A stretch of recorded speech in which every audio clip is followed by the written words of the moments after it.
This is our newest installment from Bright Arrow of our webinar series. Our topic today is enriching your executive team's peer relationships. I am Tegan Travato. I am the founder and CEO of Bright Arrow Coaching. I have Cheryl Schofield here with me today. She'll introduce herself in just a moment, but a little bit about me. We founded Bright Arrow back in 2015, so about 9 years ago. Our mission is to create a more abundant and equitable world because of great leaders. And this webinar series was born with the topics in mind that our clients bring to us on a regular basis. And that one of the topics is always in relationship when we're working with our clients. So we're going to go quite deep and wide today on that topic. The reason that's important, we believe, is because without relationship, we are really just transacting at work. And humans do not exist to transact. They exist to be in relationship. And we find in our work, even when clients come to us and they have something really intellectual they want to work on, that inevitably we can trace the root of that work back to something relationship oriented. And their ability to get that work done is based on the quality of their relationships at work. Their level of fulfillment and purpose connects to their relationships at work. So today we're going to talk about the indicators that we are in right relationship and that we have healthy relationship. Some of the ways we may not be in great relationship, some signals that we are in conflict or that the executive team is in conflict. And we do have folks manning the queue. So as your questions come in or come to mind, please feel free to pop them right in.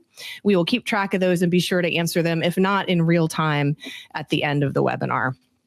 So fun fact about me, and then I'll kick it over to Cheryl.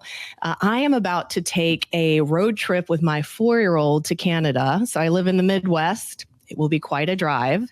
I am willing to bet I will know all the Bluey songs. If you know Bluey, if you know, you know, by the time I get to Canada. So wish me luck. That's my fun fact for the summer. Cheryl, let's turn it over to you so you can tell our viewers who you are and a little about yourself. Okay. I kind of grew up in the corporate world, and I worked for a number of years in HR leadership roles, and that included a fair amount of leadership coaching. Now for about the past 13, 14 years, I've been on my own with my own leadership coaching practice. And obviously that's how I met you, Tegan, and Bright Arrow. And lots of experience as given what you're talking about, what we're going to be talking about here today. And yes, relationship community is at the heart of really, what we do day in and day out. And yes, we have skills, we have responsibilities, but at the end of the day, a lot of times it's relationships that can make the difference and give someone an edge or not. So anyway, a little fun fact about me. This is going way back, but I was thinking about what don't people know about me? I've been around a long time, and there might be people on this call who've heard these fun facts already. But so when I was in high school, I actually won a writing contest, writing, W-R-I-T-E, writing. And it was essentially a narrative poem, and it was all about my personal perspective and those of my teenage peer students about having been forced in our senior year by what I considered insensitive administration to go to the crosstown rival high school in our senior year. So I let the feelings flow right into this poem. And it was a regional contest sponsored by the libraries and the high schools. And so, unexpectedly, I won that. It was a monetary award. Yeah, it was. I didn't want to go. In my teenage angst, I was sort of rebelling against the administration that was the very one that was giving me the award. And my mom overruled me and said, "You're going." So that's funny. That. Okay. What I love about this is that for those of you who don't know, Cheryl is a prolific writer. She writes beautifully and writes in volume. So I think that's a perfect fun fact about you. Those are your roots, my friend. Yes. Thank you for the compliment, Tegan. I'm not sure that's true, but thank you. Oh yeah, it is. I trust my judgment. Yeah. For those of you listening, the reason I asked Cheryl to be my partner on this is that in my experience of Cheryl, she brings deep wisdom into relationship. And you're going to experience that today with some of the ideas she has, some of the insights she has from our lived experience together in our work and in her personal life. So Cheryl, thank you for agreeing to partner with me yet again on something new in our relationship. This is a way we're nurturing our relationship for those of you listening. So yes, we're modeling. We're modeling. We're going to talk about that here in a minute. So, as Cheryl and I chat, we've introduced ourselves, the flow of things. We're going to talk about healthy, not so healthy relationship dynamics. We'll talk about how executive team members can work through conflict productively when they are in conflict. And then we'll talk about some tactics for how to really nurture the relationships with your peers in the executive team. Now, if you're not on the executive team, all of this still applies to you. Relationships require the same nurturing and experience the same challenges. There may be some nuances to what happens in the C-suite and the executive team when conflict is visible, and we'll talk about that. But if you're not, in that part of the organization, this will all very much translate for you, I am sure. So reminder that there's a chat function, and this is being recorded so that you can listen to it on demand. We'll share the link with all the registrants afterwards. So let's start with the good stuff and some of the happy stuff. Signs of healthy relationship dynamics. This can be an inside view, so how you would experience it when you're in a great relationship, or an outside view, how others might be experiencing you. Cheryl and I will talk about both. So Cheryl, I'll open the floor to you. In your experience, what are some of the signs that an executive team or, a partner group in an executive team is experiencing a healthy, happy relationship? So one thing that comes to my mind, just characteristics, respect, trust, openness, willingness to offer oneself to another when somebody needs support or even questions, advice, etc. So communication is a really good indicator. I'll listen to a client talk about the kind of communication that's occurring as they walk through an example or two of what's going on in their world. You can really kind of get a feel for the respect and the trust that's being built when listening to some of their, anecdotal stories. I think, to just use a specific example, when somebody calls somebody else in their office, or these days maybe remotely, and the person has a lot going on, the person who's being called has a lot going on, but they care and they respect the person who's calling. And so they pick up the phone. They don't just let it go to voicemail. They don't just leave it for 6 hours later and text back. They literally engage. And so that would be one example. Yeah. Let's go deeper on what respect looks like and tease it apart a little bit. For me, respect is that responsiveness for sure, but also I think, and maybe this connects more to loyalty, which they're cousins for me in the executive space. But just really knowing if someone speaks of your partner in public, and maybe they're questioning your partner or sharing a judgment about something they've said or done, that you are immediately curious rather than going with the story, and you don't engage about whatever the story is because you have the kind of relationship where you will go behind the scenes with that coworker and say, hey, this came up. What's going on for you? What's your side, not your side, but what's your part? How would you translate this story I heard? How can I support you? Right. So there's a bit of, that's the loyalty factor for me of just standing beside that colleague, not blind loyalty, everyone. Blind loyalty is at the other end of the spectrum. It's not healthy. But really when we are facing other stakeholders in the company, just really standing arm in arm and wanting to support your colleague that you're in relationship with, even if something comes into question. Yeah, I think that's a great example to take it a little bit deeper. And we've all witnessed that, right? We've witnessed, I must say that when I was, working internally, more often than not, I saw the opposite.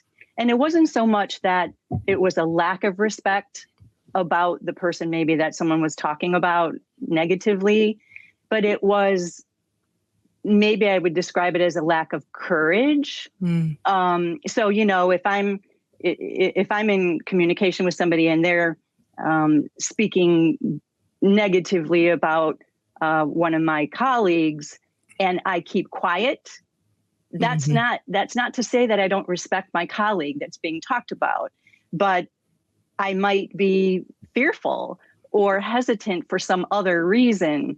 And that, I think, comes to courage. And so courage might also be part of these, aspects of what a healthy relationship looks like. Standing up and providing, if not another perspective to the person who's got the judgment, then at least inviting neutrality, inviting what you said, the curiosity, asking the questions, a line of inquiry that helps somebody sort of expand their thinking about the individual or the circumstance or the situation in which they were judged. Yeah. And following the curiosity thread, I've worked inside of so many executive teams as a coach at this point, and I think there's really just a couple ways we can truly like each other. One, sometimes all we may have in common is our work, and that may be all that an exec may be capable of with another exec. They may not feel a natural rapport. We don't want that for folks, but sometimes that is what they have in their overlap. That may be all they're comfortable having in common, because they may not want to do deeper work in the relationship. But we encourage deeper work and really trying to find ways to like each other. And that comes with accepting that the other person may be nothing like you. And not just accepting it, but appreciating that about them. And, that's not really what we're wired for. We're wired organically to like people who look and sound and carry the same values we do, just like us. And so I think, I encourage our execs to try to transcend that limited biology and really be more interested in each other and wildly accepting of how we're different, to the point where we leverage those differences, which is right, ideal in an executive team. Exactly. And I mean, as you were saying that, Tegan, what came to my mind is sort of how I actually think about diversity. It's not always for me about difference in color or nationality or gender or whatever. It's about who are they and how are they different than me or you or whatever, in terms of what they bring, their thoughts, the way they communicate their thoughts, the gestures, or any number of personal characteristics that might, as you said, gel with somebody else, might click, right? The chemistry is there, or might not, might rub somebody the wrong way. But again, I think it's to your point around acceptance, or opening oneself up to, this is different than me. This is diverse in that I don't think that way, or I don't act that way, or I don't have that same behavior, but it's okay. And what might I learn from that in order to expand my ways of thinking? And then, as you said, leverage, because the more we can appreciate the differences, the more we can actually maybe go down a path that somebody might not have thought of for solutions. Yeah. Yeah. And there's a reason that this topic is so important for execs. And I want to touch on that for a minute. Inside of our organizations, executives should be managing information that is emotionally challenging for a broader population. They are privy to information that is not for everyone else. And that's healthy. And so that should limit who it is that the executives are able to talk to about some of these things. And if we are not investing in those relationships, then we are creating loneliness in our lives at work as executives. So there is an investment to be made that benefits our mental health, and our emotional health, in that we foster and actively work on those relationships. Cheryl and I have talked quite a bit privately about how there is no disconnection between really our habits for relationshiping at work and how we relationship at home. And if we do perceive that within ourselves, there's some opportunity there. With our partners in our lives or our siblings or our friends, we invest in order to have shared experience, to have a place to go to confide in, a shoulder to cry on. That there is no difference in the executive space. We should be also investing that way in each other and in our relationships. So I just want to point out that one of the big things about this is that healthy relationships are being actively invested in at work. Yeah, and cultivated. And how often do we hear from our executive clients that it's lonely? The phrase "lonely at the top" came from somewhere long ago, but right. It's real, and it's so important. And I'll sometimes ask my client if they're experiencing some sort of that feeling of loneliness or that sentiment. Is there a colleague with whom they have forged a relationship? Is there somebody that they have the trust, or they're building the trust that they can turn to? Because of course we have it with them as coaches, but we're not with them day in and day out. We're not on the teams that are trying to solve problems. Mm-hmm. And so I'll often talk with a client about that. Like, who do you have? Who do you have? And if there's nobody, and sometimes there's nobody because they're new to the C-suite or new to the executive team or new to the company. Right. And so they haven't, reached that point of somebody. So then we talk about, how do you cultivate it? Yeah. Who's resonating? Maybe where is the chemistry, and how do you begin to cultivate that so you're not so lonely? Yeah. The other people, they are so visible. Everyone is watching the executive team.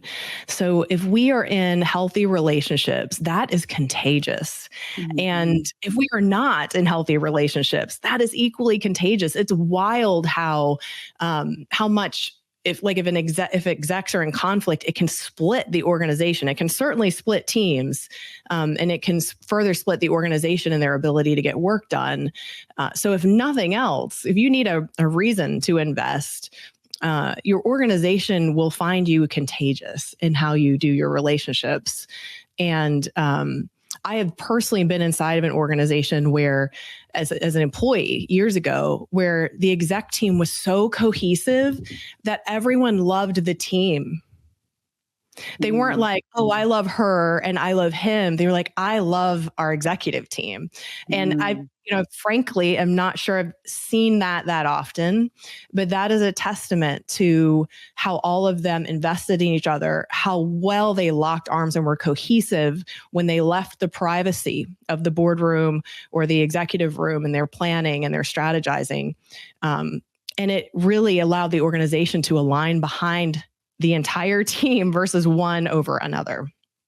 Yeah, that's the ideal, right? When a team is so cohesive, so together that others see it and comment on it or want to be it, but also how it affects the people who do notice that, the people who notice the modeling, so to speak, how they then respond to that. Because they're better. And I've seen that. And the other thing that I've seen with that kind of a team, and I've had the good fortune at least once, maybe twice, to really be close to that, is that it's humming. It's humming. And no matter how hard they're working, and sometimes it's a lot of hours, a lot of hard, heavy hitting meetings, that it all works so smoothly, and nobody hates the idea that they're working 60 hours.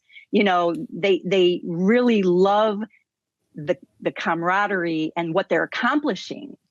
And so, that's the ideal in my experience, and not all that common. Yeah.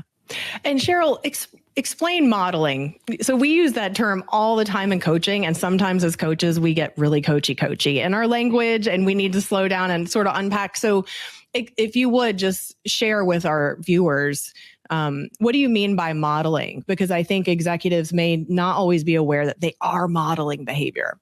Yeah, I mean, they're modeling. We all are modeling, no matter what, whether we're an executive or not, because how we behave, how we act, and as you said earlier, you didn't use these words, but it's sort of like the energy that precedes us and, might fill a room, like we walk in and we might fill a room with that thing that's going on with us, the attitude or the edge or the compassion or whatever it might be that we're bringing in.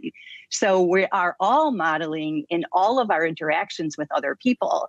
And I think it is an important thing to think about, but more, sort of more officially in terms of like the example that I was just giving about this one cohesive team where they were working a lot of hours and they were really humming along and, solving problems, moving quickly, getting things done. And that modeling, it's sort of like watching what they're doing and how. So from the perspective of the executive, what am I doing? How am I doing it? Awareness of how they're behaving and what that effect might be on other people.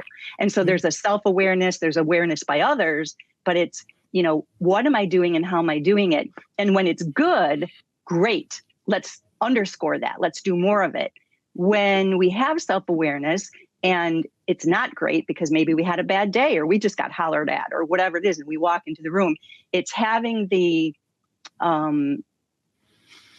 wherewithal, so to speak, to be cognizant of that and to check ourselves and to downregulate maybe the unhealthy emotions and then come in more neutral, open, curious, ready to be a model, a positive model. Beautiful. I knew you would say that so much better than I would, Cheryl. And the last thing on this, and we'll move into some signs of negative relationship dynamics. What comes up for me is if we have executives trying their very best to model healthy relationship dynamics, they become norms, and those norms become the culture.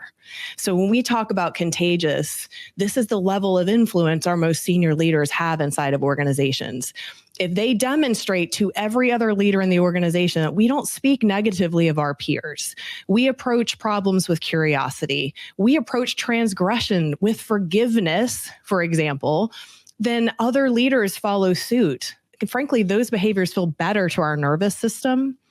And those can become the norms inside of an organization, unspoken or overt, depending on how you approach their norms. So I think that's something for us to certainly carry from this conversation, is the power of that modeling. Very much so. And how often, these days it seems like so many people are talking about culture. And, how they might want to change the culture that wasn't ideal. And so we don't just change the culture by saying we have these new principles or these new norms or whatever. But yes, that's part of it very often, stating that this is how we want to be.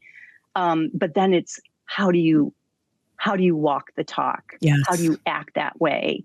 And the forgiveness piece that you brought up, maybe we can talk further about that when we get into the next segment. But yeah, it's like assuming innocence. I learned that principle so long ago. I think it was like frontline leadership or something.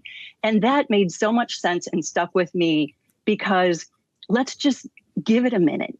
If I automatically want to judge or I automatically, want to point the finger, blame, criticize, let me just wait a minute, step back and think about all the other things that might be going on that cause that and not blame and not point the finger and assume innocence instead.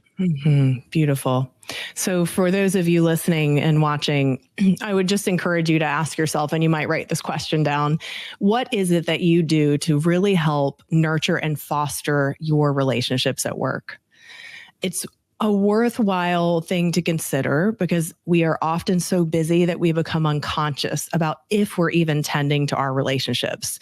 And then further, after you answer that question for yourself, think about some of the things Cheryl and I talked about today and what you might experiment with, or what's already organic to you that is your relationship superpower, and really become more intentional about letting that flow.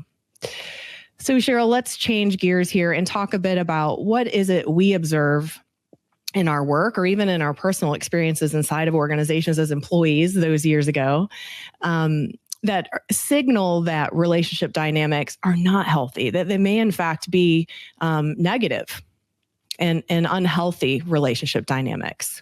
What first comes to mind for you? One of the first things that comes to mind when you ask that is about how somebody who's on the bad end of a negative interaction feels. Mm-hmm. So it's a feeling, when things are sort of going off the rails, others don't feel as good, and it might go way deeper than that. So I can provide an example, and this goes back a number of years, but I was working with a person who was a C-suite, and they had their own team, and in their own team, the behaviors were really intermittent. At times, somebody was treated very favorably, and at other times not, and in fact, treated poorly. Mm-hmm. At times, this executive treated people very much favorably, and the whole rest of the team not. So there was this dynamic, and I was close enough to it that that's what came to me. That's what came through by the communication from others, is that how it made them feel. And then, by the very nature of that behavior from that executive, it also then filtered into the C-suite. So how the person interacted with their own team then not only got, to the executive team, because people talk, reputations are formed, mm-hmm. things like that. But then those same behaviors, maybe because the hand was tipped and people were looking for those behaviors in the C-suite, then sure enough, that same kind of intermittent, inconsistent kind of behavior was going on amongst the members of the C-suite. And sometimes this individual was the catalyst. Mm-hmm. And so we know, and there's a lot of social science research around this, that people do not perform at their best when they're not feeling optimal. And so we really sort of create a hindrance for our teams to operate at their absolute best, for the performance to really be there when they're worried about how their executive feels about them or thinks about them, or what they just said to them, and what kind of hit them in the chest, so that's, I think the results piece of it is when we do that, when we behave badly, let's say, in a relationship, then we really create a detriment for optimal performance. Yeah. The word inconsistency stood out to me because I just immediately imagine being an employee inside of an organization and then never being quite sure how a conversation may go among leaders and things that you may observe. It kind of makes me want to eat a little popcorn, like there's a little drama because you never know which way the plot's going to turn, mm-hmm. And that's fun if you really, can be removed far enough that it doesn't impact you. But the truth is most of us would be impacted by that. And the ambiguity is distracting, right? The inconsistency is just kills agility because you can't predict as an employee or fellow leader or make assumptions, healthy assumptions about which way something would go or what someone may prefer or how they're going to react to certain information. And so I just feel this slowing down in myself when I imagine inconsistency of relationship. It can either speed up the org or slow us way down. Yeah, it's people will often approach that kind of inconsistent behavior from a leader very tentatively, because, I hear the phrase is sort of echoing in my mind right now. I'm never sure what I'm going to get. Mm-hmm. Right. And so if you're not sure what you're going to get when you have a meeting with that leader, or, even, meet him or her in the hallway, then, you don't know how to prepare. You don't know how to act yourself. People wind up not being themselves. Like I've observed that. I've observed the dynamics, right? And that the people I know are not acting like the people I've come to know because of the, like you said earlier, it's contagious because of the behavior of the one individual who's creating that turmoil. Other people don't act themselves. Right. Yeah. One of the things I will notice inside of teams when we sense that there's unhealthy relationship dynamics is sort of a startling quietness. So I may get to know executives one-on-one, and then when we get them together, the energy could be totally different in the room. And it's because there's been transgression, there has been conflict, and it's been unattended to. And the room can just be flat. So Cheryl, when you mentioned energy that precedes us, we sometimes as coaches can walk into a room and just feel the stagnant energy that's there. And that is a big signal of conflict. If you have a bunch of folks who are your idea generators who are just like, I'm going to wait for you to talk. I'll wait for you to talk. I'm not going to say it. Right. Or they look at the coach to do all the talking in the room. We have a problem. So it's funny because the quietness is a mask, and we surely know that. So I think that is often a signal that things are not healthy in those relationship dynamics in the team. Yeah, that's a great point. And, a further observation around that when that happens is, here again, I think productivity is hindered because we are not getting the best thought from some of those really big brains in the room because their quietness, because they're waiting. And so we might otherwise be getting ideas, solutions or brainstorming, but we don't because they're waiting, they're hesitating. Yeah. Or if two leaders are in conflict in the room, another thing we'll often see is point keeping. Not necessarily by the two people in conflict, but if those two people are powerful within the team, which each member is in an executive team, then it splits the team. And what we'll watch is like leader number one will say something, and whoever supports leader one will say, yes, exactly, and chime in. Leader number two will speak. That same faction won't say a thing. They cannot win. They cannot see this person as having a win. So whatever other part of the team that supports that leader will chime in to support them. It becomes really obvious. Like, this is not sophisticated behavior, guys. So we know, right? Like when the room is split, like that point keeping. I mean, you literally could run a scoreboard in a room if there's two execs not getting along. It's so painfully obvious. And then no one's hearing each other. If half the room is listening to support one leader and shut down the other, and then vice versa, there is nothing getting done. Because it's supposed to be one team, not two. So if you have the one team that's supposed to lead the entire organization trying to run in opposite directions, talk about slowing down. Yeah. I've witnessed that a lot. And, as you said, it's so obvious the sides that people are on. And as you use the term factions. And and it can be a real sticking point for moving forward. And sometimes it's not just, at least in my experience as a coach, it's not just as easy as, going through the design of your meeting for the day, or, calling out some, healthy questions to get moving. No, if there's a conflict like that, it needs to be dealt with before you're really going to have the kind of productivity that you're looking for. Absolutely. Yeah. The other big thing I see all the time is the meeting after the meeting.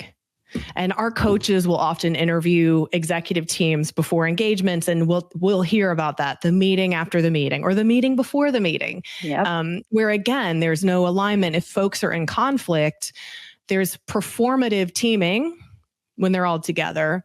And then there's allyship that comes in factions outside of that room.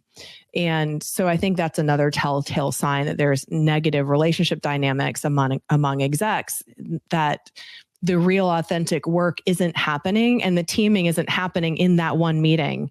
Things are happening around the team. It's such a clear signal, and it happens so frequently.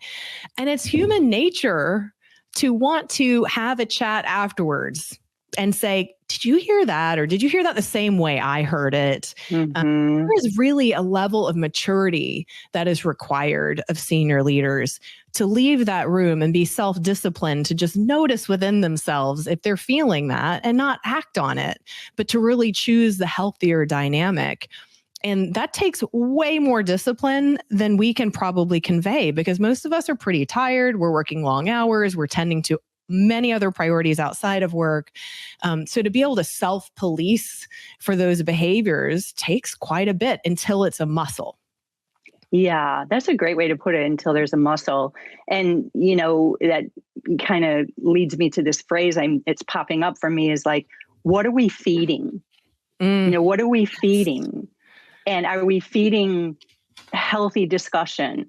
Are we feeding, idea generation and feedback, positive feedback, or even constructive feedback, or are we feeding the factions? Yes. And what is the fuel we're using to feed? Right. Oh, Cheryl, I love that. Well, listen, I'm watching the time, so I want us to make sure we get to a couple more topics today. And, there's one point I want to make about what each of us are capable of.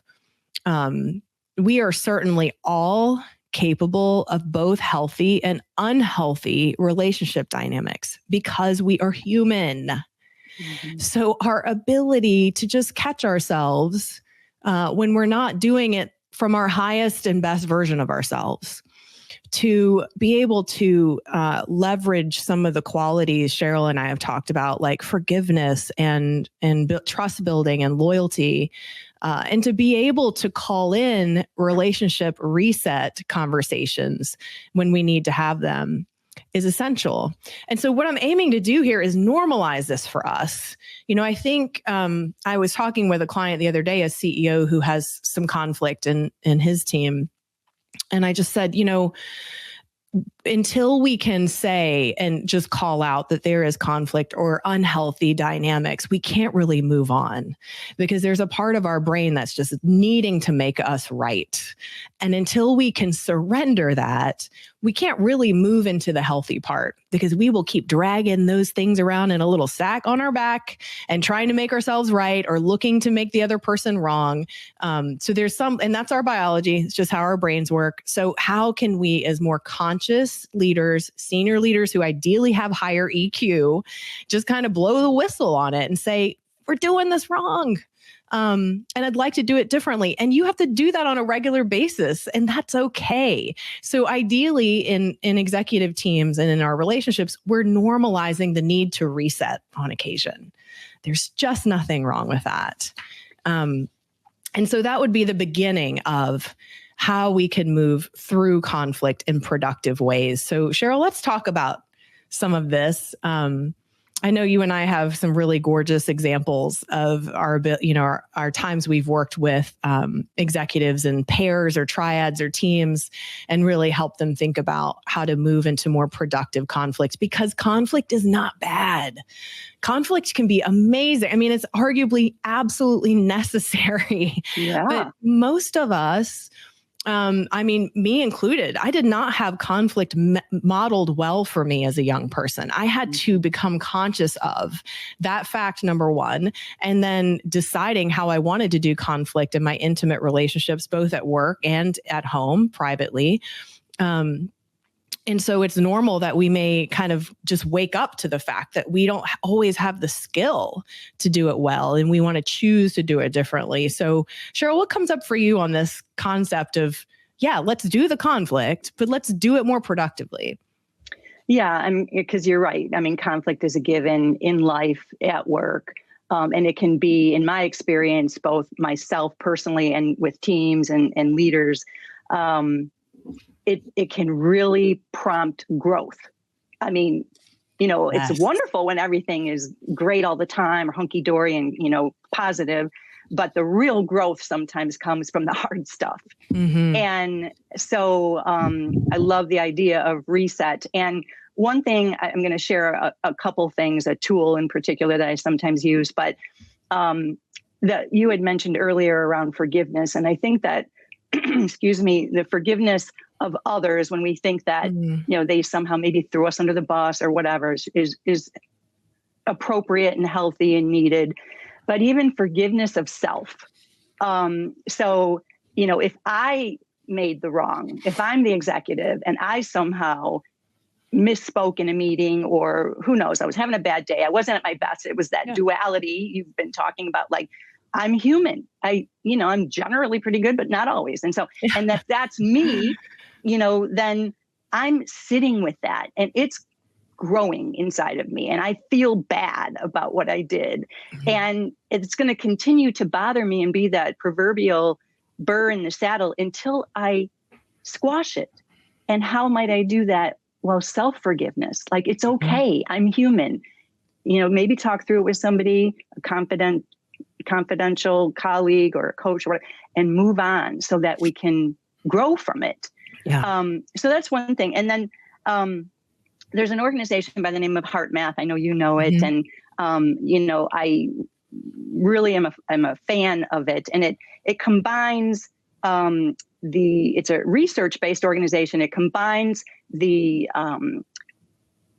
physiology of the brain and the nervous system with the heart and the intelligence of the heart. And so sometimes just doing a very quick, it's a breathing technique, but you're breathing in literally like positive emotions. It's not just like being positive. It's like breathing that through you. And that's literally a reset sometimes. And it can take a matter of minutes. For the nervous system, right? Yes, exactly. And what it does, and I've seen it in action, and it's kind of unbelievable for how little time investment is required for then just resetting our nervous system, our perspective on things. And we wind up with an expanded way of thinking about maybe what somebody is saying or what the team is going through, or, solutions to something. And it's essentially creating cohesiveness and coherence between the mind, body, and emotions. And so, it's a relatively easy thing. Not everybody might be up for that, but because it's quick and we can just try it, it's one of those things where we won't see the rewards until we jump in. Mm-hmm. Right? You can't win if you don't play. Right. Yeah. I appreciate that we're talking about, being in conflict with other, and I very much appreciate you reminding us that it starts with checking in on ourselves first, because we are so busy going 1,000,000 miles an hour. We skip that step all the time. And then we're left trying to figure out how we feel while we're in the conflict with the other person, which is not a great time to be thinking out loud for the first time about how we're feeling about something. Right. So I love that. And I think also working through conflict productively, like I mentioned that reset conversation, but there's also, there's small one, like we can do this in smaller ways before we're in full conflict. So just the other day, for example, I was shorter with somebody, a colleague, than I cared to be. Like I said something and it was really short, which, wasn't terrible, but it was out of character for me, the way it came off. And so I just called them up and I was like, hey, I just want to own that I was short there and I'm just tired today and I kind of ran out of patience on that thing. And that is not about you. That's about me. So I'm sorry that I came off like that. That is not a new practice for me. I'm a big fan of just owning it, because when we don't own our own stuff, we try to make that someone else's problem. And then they're left in their brain scrambled trying to make sense of that when it was never theirs to begin with. Right. So in that kind of unchecked small, micro transgressions add up to be an I don't like you or I don't like working with you situation if we can't kind of own that and be responsible. So there's just to tack on that point you're making, Cheryl, I would add on hey, we also have to own our part in whether it's a bigger conflict or a smaller one, that we can just call it out. Yeah. And ownership is huge. Mm-hmm. And, the example that you just gave yourself, a personal example, also points to, you were tired and so you weren't at your best. And some of the heart math work, to go back to that a minute, is about, are we engaging in energy renewing or energy depleting kinds of behaviors, and to be able to recognize when we feel that way. Mm-hmm. And so I know that I've been in that place. Most executives have been in that place, probably all, where I'm absolutely spent. I've got no more fuel in the tank, but I have to keep going because I've got that next meeting and that next meeting or this, Yeah. And so, and you do, we have integrity. We want to do our best. We keep going. But sometimes the best thing is to stop and pause and do something that's energy renewing, if it's 5 minutes or 10 minutes, but where is our energy level? Because we need our energy to be at our best.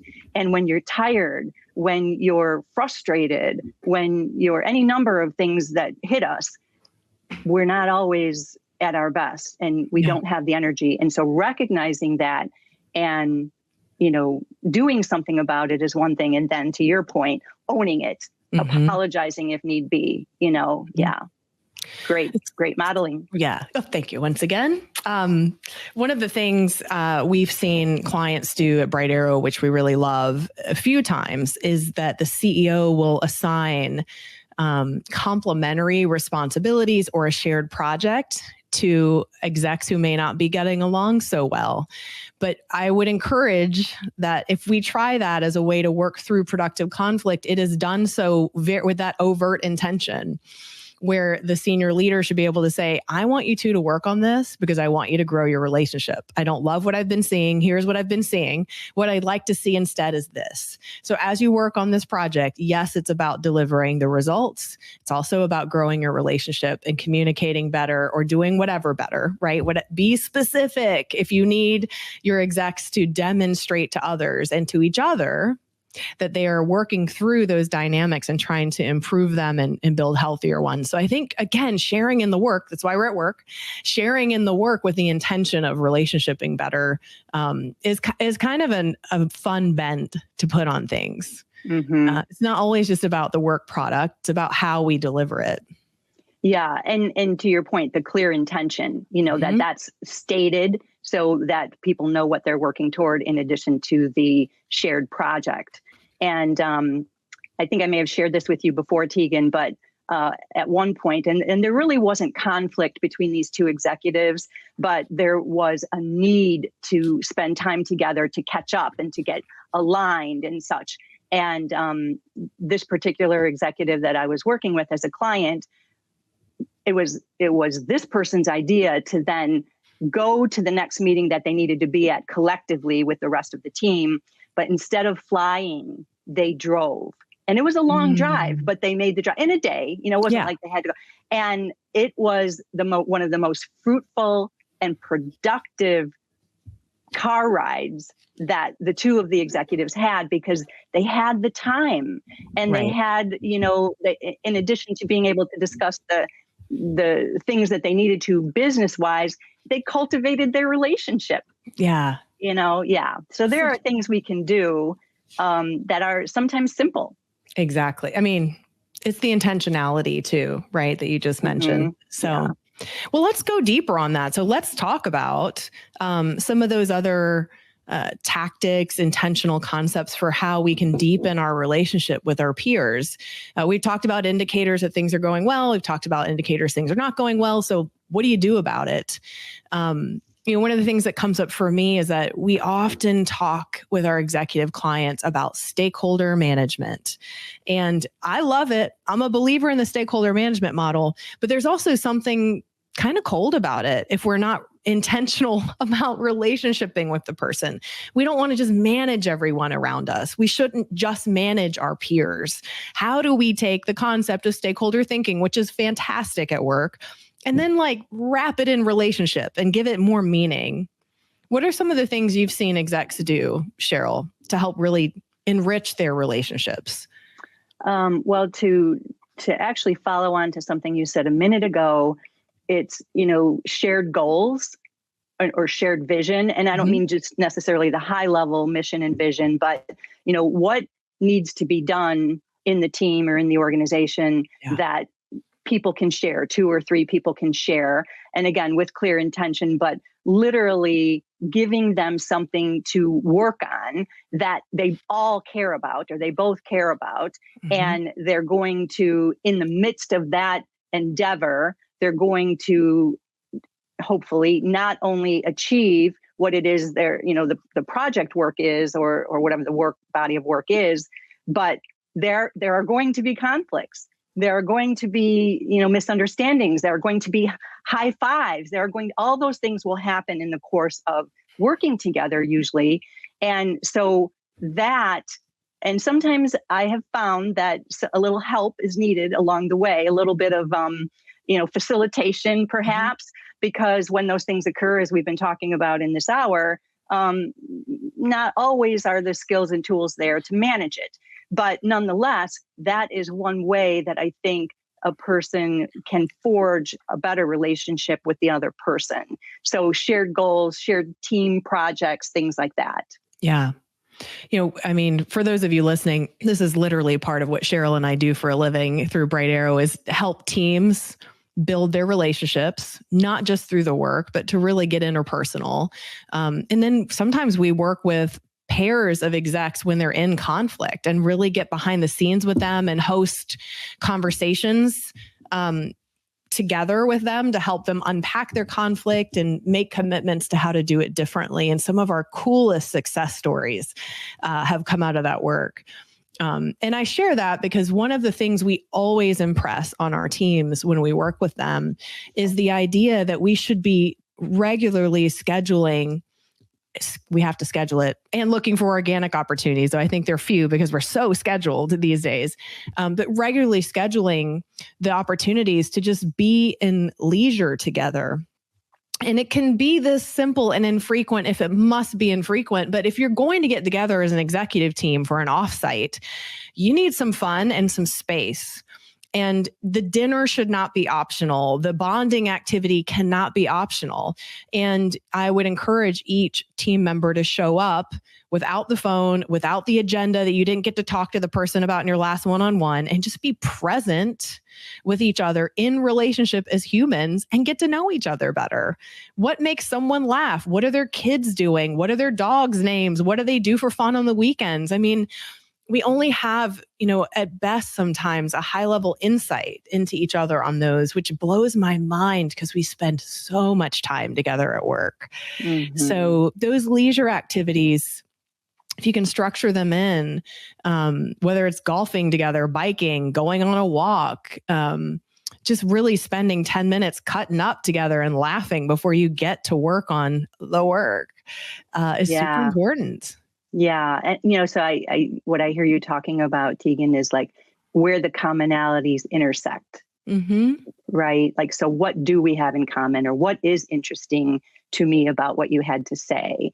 And if there isn't time always, maybe once a quarter, for some sort of, fun event or activity, even I've seen executives bring it in, CEOs bring it into their leadership team meetings, and just taking the first 10 or 15 minutes and doing, not unlike what you and I did, like fun facts, right? Something that somebody doesn't know about the other, and then take it further. Like, so you heard her fun fact. What else do you want to know about that? Like, what happened at the high school when you wrote that poem that you were so much angst, So asking them to dive a little deeper with each other, and that can even begin to help others see that there's a person in there, not just a professional and an executive. There's a person, and they have a life, and it's very interesting in some ways. Another, to tag on to what you were saying, the social events, I talked about the, work projects, but even like a charitable, some people I know do like once a quarter or once, every 6 months, where they will get their team together and go to Habitat for Humanity or go to some other charity that they choose and actually work together, but work in support of the charity. And there's something about that altruism that brings out betterment in people. And so that's just another idea. Absolutely. I will just emphasize the the opportunity to be of service together outside of the organization. One of the most beloved execs I have ever been close to regularly organize service events for her teams. I've seen her at multiple companies now. It is part of her leadership philosophy that she creates regular opportunities throughout the year to just go and serve together. And she has got the most loyal, I'll call it, following of folks from every company she's ever worked at. Like, we joke that if she ever leaves the company, she pulls the whole train of people out with her, because she has created, an emotional following among those folks that she leads. And then also with her, from giving them the opportunity to connect over something really meaningful. Like the food pantry, or, you name it, soup kitchen. Like, I've seen her do all the things over the years. So I love that idea to volunteer with a common cause. So, well, let's move to Q&A. We just have a couple minutes left. I see there's a couple of questions in the chat. Michael, you might have to help me behind the scenes. There's one question I can't see. We might have to move it into the chat from the Q&A so I can see the whole question.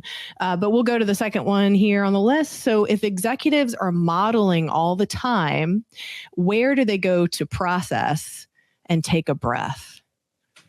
Cheryl, what comes up for you on that one? That is a great question. Yes, it is.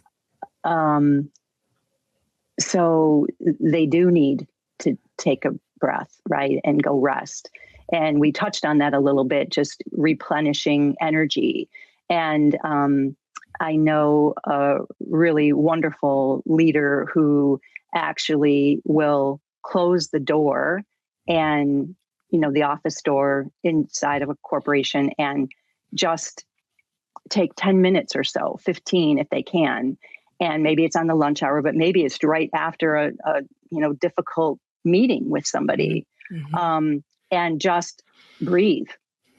And so this particular person has a meditation practice. And so they use that, but that's not required, right? It's not required to meditate or know how to meditate or have that kind of practice, but it is about, part of how we do replenish our bodies physically and physiologically is breathing. Our breath is the lifeblood. It's the energy, right? And so often when I first learned this, I was made to pay attention to how I'm breathing. And I was breathing, like many of us do, like just into my chest. It didn't get down into my diaphragm, which is really where it needed to be. And so it's that kind of thing. This particular executive took that time. And sometimes that's all it is 10 minutes. Yeah. And we can feel replenished enough, at least to finish the day. So that's one thing. But I think it's quiet time. It's being with self, capital S. Yeah. So there's some basic things I'm going to add on here, which is take your vacation, take ample vacation. I always say scale your rest to your stress, which is always easier said than done. But to your point, unless we create the space to just take a break, then we're often too depleted to process with anyone else even. But, to answer this question a different way, so if executives are modeling all the time, where do they go to process and take a breath? This sort of comes back to the point of the webinar, which is if you have healthy peer relationships because you have invested in them and the trust is there, you ideally can ask for the space to do that. And that should sound like, I need you to be a confidant to me. I need to say some things out loud that I may not have right, but I need a place to just say it and unpack it and get it out of my system so I can go back out there and do the work. And so your question kind of drives home the point of the value of having healthy peer relationships in the executive space. That is the place to process. It is not down with the people that report to us. It's a bad habit I see execs engage in quite often.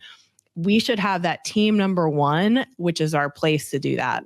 And if it's not there, because, we all journey and we have highs and lows in relationship. Ideally, you have a close friendship or two outside of your organization of people who just know you and love you and can hold that space with you to just be human and process and get clear so you can come back into the organization and do what you do best.